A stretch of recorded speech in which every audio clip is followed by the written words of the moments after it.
Okay, so in order to answer the first question, let's figure out what it's actually asking us first, okay? So yes, we are going to write an expression, we are going to write a function, but what is that function going to tell us? What does it have to do with? The area of the circle. Okay, so it has to do with the area of the circle. So what we're going to do is we're going to write the area of the circle as a function of its circumference, c. So how would I write this? How would I write a symbol for A is a function of C, area is a function of circumference? What's a symbol I can use to denote that? No. Let's not use X. Let's use the variables they already gave us. We have A and we have a C. Lowercase a. No, it's a capital A. What do you mean? Tell me what you mean. Okay, so would it be C and then parentheses A or C? C of A? So this says actually that circumference is a function of area. Area and then A of C. So we want to find, yes, we do want to find A of C. So that's what we're looking for. We're looking to write a function called A of C. But what is A of C actually telling us?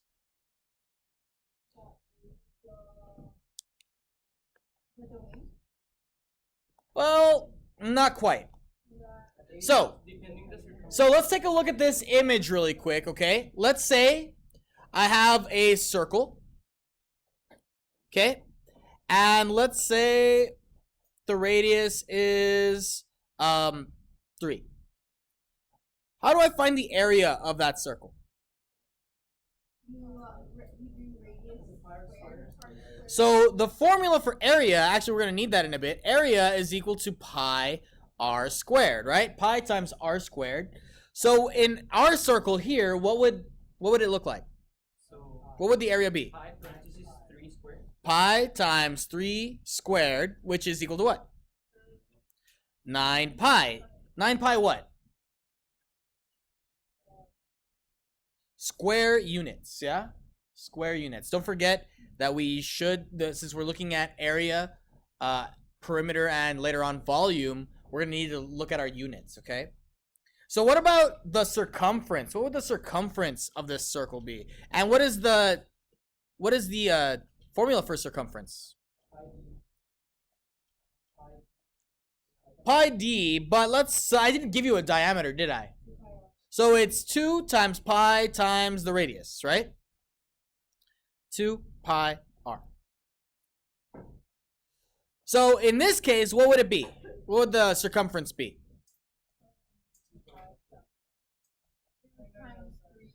2 times 3? So it would be 6 pi, right? Units. Yeah? Pretty simple, right? And in fact, that's how most problems about circles have been posed to you, yes? That's how you guys have normally seen questions about it. But here's my question. And here's what really this problem is asking. What if I did not give you the radius? What if instead I told you, well, the circumference of this circle is 10 units. What is the area equal to? Plug in circumference with equals 2 pi r, solve for the radius, and from there you can plug in the area. Well, that's the thing. We don't want to do all that work. What we're trying to do is we are trying not to find for a specific circle, but to find a formula that would work for any circle. Okay? Wait, so right now here when we did that circle, we got 6 pi, but if you look at the area, it's 9. So basically, if you divide the 6 by 2, it's 3. So 6 plus 3 gives you the area, which was 9. That happens in this particular problem. It will not be the case for every circle. So again, what we're trying to do is we're trying to come up with a formula that instead of knowing the radius at all, I don't even need to find the radius. That's the point. Is not even having to find the radius. Can I write a function A of C, where if I'm given a circumference, it gives me the area without using a radius. So that's our goal for this. Now, the way that we're going to figure that out is basically we need to rewrite this equation without using r.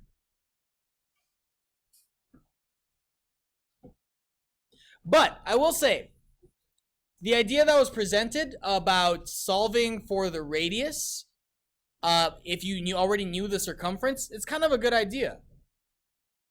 So in essence, what we really want to do is we want to replace this r with something. Okay, we want to switch it out. We want to know what r is equal to. What can you do? You could this might be a lot of steps also, but just switch the other equation just like to set it equal to r, and then plug in r for the other equation so you don't have r in that equation.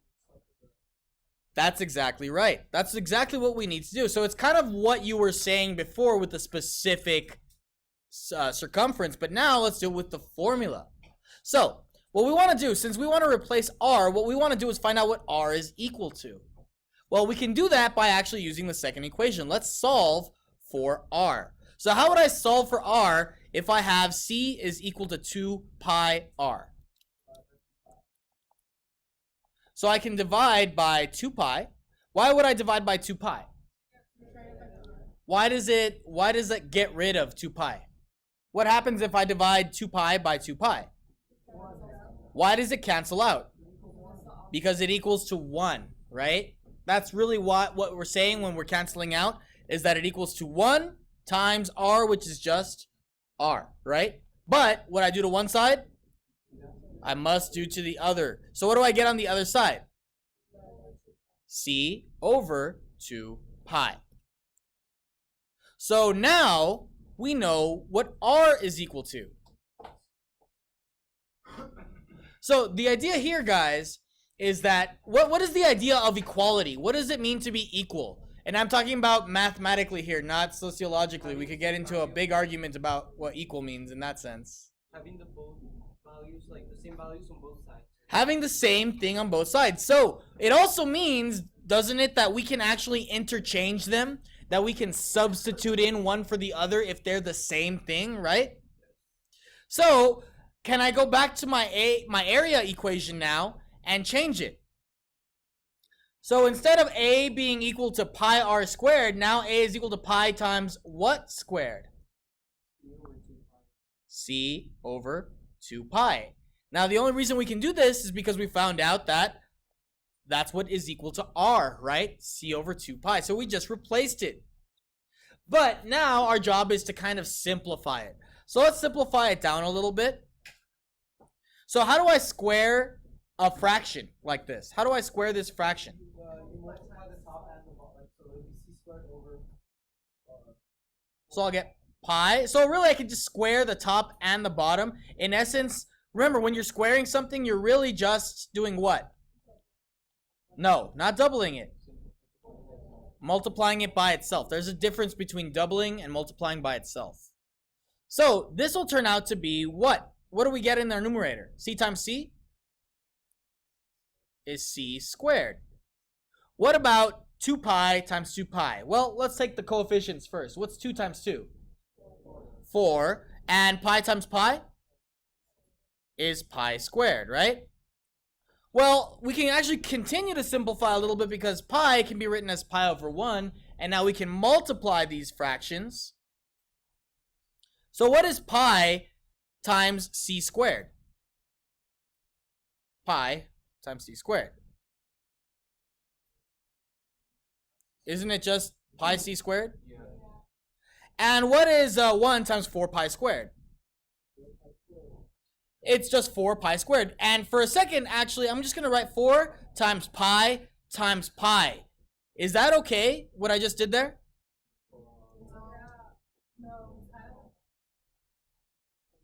Well, actually, it's not. Because now that I've separated it, can't you guys see that I can actually simplify something?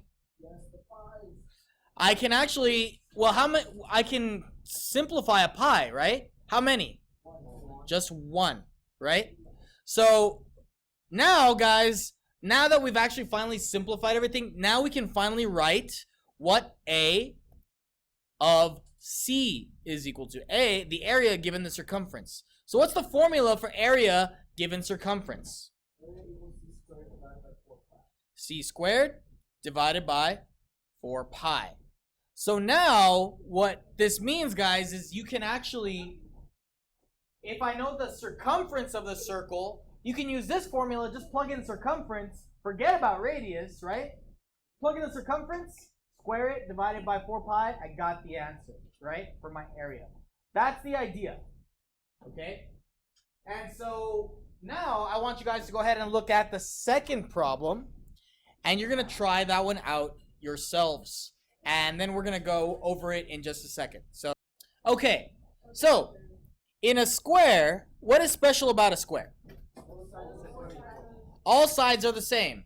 So let's give this square a random side length. 4. A random side length. You gave me a specific side length. Yeah, again, you're giving me specifics. Give me a general side length. Yes, S.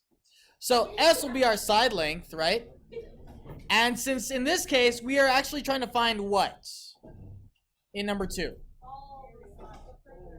We want to find the perimeter in terms of the area, so we're finding P of A, right? So first, we need to look at the formula for perimeter, right? So for each of these, you're basically going to be tying in 2 equations together, right? That's what we're doing, which is what ties it to what we were doing before with our systems of equations, right? So in this case, what's P equal to? What's perimeter? How do I find perimeter? 4S, right? 4S. And what about area? S squared, right? S times S. So, in this case, if I want to find the perimeter in terms of the area, well, I want to get rid of S and replace it with what? A. Okay? So, which one do you think which equation do I need to solve for? Which one do I need to actually change? The area. So what do I need to do here? I want to solve for S. That way, if I know what S equals, I can replace this S, right? And that's the idea. That's how I turn it from just perimeter into P of A. Perimeter given the area. So how do I solve for S, anyway, in this equation? I can take the square root. Why does taking the square root work? You're taking the square root of a square. When you take the square root of a square, they are opposites, much like multiplication and division, addition and subtraction. You are canceling out. So the square root of S squared gives you what? S. And what do we get on the left side? No. The square root of A. Yes? So now that I know that S is equal to the square root of A, does that actually make sense? If I told you guys that the area of a square was 25, what's the side length? 5. What did you just do? You took the square root. Why do you think they call it the square root? Because it has to do with squares. Right? So that should have actually been obvious, right? So now I know that the side is actually the square root of the area, duh. So how can I rewrite my perimeter now? Can I... 4 times the square root of the area. So my perimeter in terms of the area, P of A, is equal to what? 4 times the square root of the area. There it is.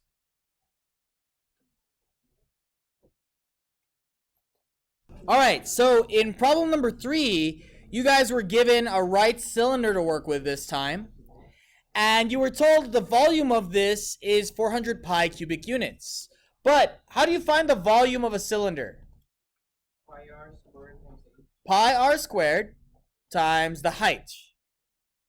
And so in this case, we can actually say that 400 pi is equal to pi r squared h, correct? Okay, so then, in this case, we also have to relate it to the lateral surface area, correct? So what's the equation for lateral surface area? What is S equal to? Pi r h? 2 pi r h. Okay. So, in this case, I want to find what function. What function am I trying to write? I want to write S of R, right? S in terms of the radius only. So to do this one, what we have to do is get rid of anything that isn't an R in this equation. So I'm looking at you, H. H has got to go. So that means I have to do what in my first equation? Solve for H. So let's solve for H. So I know that 400 pi is equal to pi r squared H. So how do I solve for H? Divide by what? By pi r squared, right? So pi divided by pi is 1. R squared divided by r squared is 1. But what I do to one side, gotta do to the other. So I'm going to divide this one by pi r squared. What happens if I divide pi by pi? They become 1, right? It's just 1. And so on my left side, I'm going to have what? 400 over r squared is equal to your height, right? So now I can go back and can I start to write S of R now? Yeah, because I know now that H is going to equal to 400 over r squared. So in now, what is my S of R going to equal to?